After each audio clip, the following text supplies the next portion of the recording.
Hello. I think I mentioned on the last video that I was having a bit of a time out from the larger games, and I was playing Band of Brothers, which I think has become my preferred tactical system, just because of its accessibility. And I played a game face to face with a guy who'd never played it before, and sort of taught him the system in about 10 minutes really. So for me that ticks that particular box. But I did want to get something else back on the table, a bit more substantial. Life's got back to more of an even keel now, so I can be focused on trying to decipher rule books and dedicate a bit more time to the gaming. So I've decided to get back to playing. Where's the box lid? US Civil War. This is GMT Mark Simonich design. Obviously a big fan of his 4X series, but this is clearly very different to that. It's a bit of a history to this one. It was I think originally released in 2015, which is, well, it's like 10 years ago.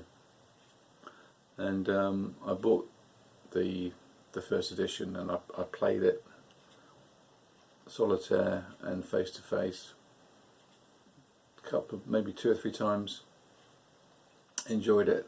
Then there was a Living Rules issue, which I decided to buy the actual professionally produced rules booklet rather than trying to print it all out.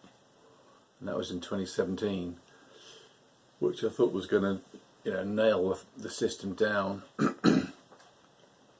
There were no play aid cards that came with that particular edition of rules, which was a little bit frustrating. So printed those out and stuck them over the original play aids. And then during lockdown I played it with a friend who's now sadly passed away. But we played it via Vassal, and the Vassal worked well. Both enjoyed the game. And then 2021 there was talk of a 3rd edition. I'm sure we've all been there with that sort of that kind of heart-sinking, what, another version? And with more substantial changes. Things like there was a change to the initial setup, so the setup cards were different. There was changes to the combat results table. The card usage was modified. Some of the options were taken out. And at the time I thought, well, I can't really be bothered with that. But it had taken over my favourite strategic Civil War game, which used to be For the People. Used to play that quite a lot, and would still play it now really, but they're very different games. For the People is a card-driven game, as opposed to US Civil War, which is a hex game with cards, and the cards can be used to give you little bonuses. They don't drive the game, whereas For the People you could go into the game thinking, I'd like to try a particular strategy, and if you don't get the events, you ain't doing it. It's a shared deck, so it may be that the other guy gets the events that you're hoping to get to try a particular opening or whatever. The US Civil War is more of a sandbox. It's a hex game where you can do what you like.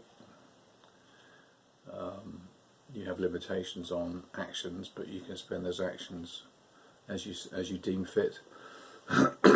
So it was in my top 10 games. So I did eventually buckle, and I bought the 3rd edition update kit. It wasn't that expensive, but it was, I guess, more the kind of principle that you think, oh, I'm paying for this again. But it had 2 proper play aids, and they also separated the rule book into the basic and advanced rules. The advanced rules in Civil War basically cover all the naval stuff in a lot more detail. I think most people play the basic game. I'd like to try it one day, but I mean, for now there's enough to think about with the base game. So anyway, I bought the update kit and it sat about for probably a couple of years. Never got to the table.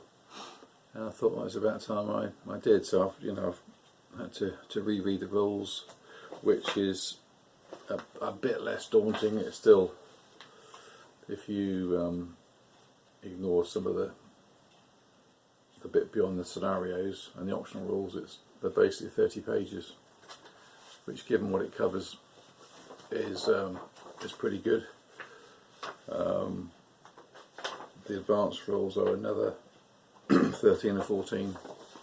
That's just for the advanced naval rules. So if you like your ironclads and all that kind of stuff, you may wish to delve a bit deeper. So where are we at? We're at just starting turn 6. I've had a couple of questions. Jim Dalfinet, I think his name is. He answers rules very, very efficiently and fully, and has done so both on Consim World and Board Game Geek. I think he's been sort of instrumental in clarifying the rules and developing the game. And I think it's because the game was played so much because it was very popular. It obviously sold out, and it got so much effective play testing. I guess you can only do so much play testing before a release, and the really popular games get played a lot more once they're out there and people find stuff. And yeah, I guess fixing it is a better solution than not. But I think it's very good. The naval rules are the bit that's probably hardest to get yourself fully aligned with. There's lots of little exceptions. There's a special page or two in the rule book that talks about some of the inlet bays and the special islands and ocean ports to river ports. But in some ways that gives it a lot more colour. The little detail on the terrain. So I'm enjoying it. It's you think as the Union that you're doing well. You've got the edge obviously on manpower, but there is a ticking clock. You've got to keep pushing, and it's all about delay, I think, with the Confederate forces. At the end of turn 6, the Union need to be on 15 VPs as their target. They're currently on 10. That target increases by 3 every turn, and if ever you're 12 short, you just lose the game. So push, and equally the rebel forces are just trying to thwart the efforts of the Yankees.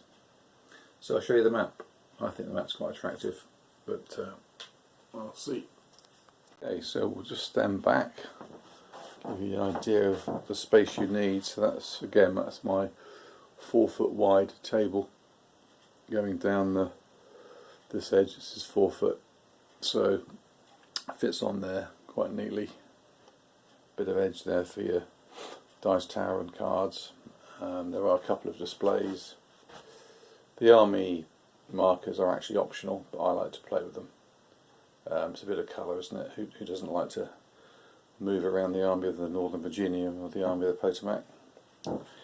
So all the time the Union are probing along the Confederate coastline, trying to make threats and trying to capture these amphibious sort of importation sites for the overseas aid, and as they gradually knock these off, then the DRM gets less for the Confederacy, and that will affect their manpower pool ultimately. So they've had some success around Fort Morgan and Mobile. Kirby Smith's just arrived in Montgomery. They can't let that sit anymore, they need to react to that. Tennessee, there is the Army of the Tennessee just here, which actually kicked out Grant, but Grant's now a 3-star general. He's got his own army now, with pretty substantial force. I'd say about 50,000 men, I think it is, to 35,000 in this entrenched position. There's a fort here in Nashville, but there's another force coming down under Thomas. So that'll be interesting. You need to keep the Mississippi fortified. You've got to deny the Union naval control. A lot of fighting in Missouri early on. Curtis kept getting frustrated at his attempts to take Springfield. That's finally happened, so they can now push on into Arkansas. And the Atlantic side, this coastline here is untouched so far, but the Union have managed to take places like Hatteras Inlet and the other one just about. This is that's a tidal river path. That's one of the rules you've got to get your head around. So they're denying these 2+1s. So on here, this is your modifier to roll on the blockade table. That all works quite nicely and very static around Fredericksburg and Richmond. The Shenandoah Valley has been occupied by the Union. They took out West Virginia on term 1. So Lee is now in Fredericksburg. They're trying to get an army together. Currently only 25,000 men. Not enough to push on to threaten the north, so maybe. And the other, I suppose, controversial decision in the design is the leaders, in that the leaders don't get killed in combat. There's the thing, wasn't there, for the people, where you could have Jackson surviving the whole war and all this kind of stuff, and sometimes you'd put in additional generals to mean that there was less chance of the decent ones getting killed at random.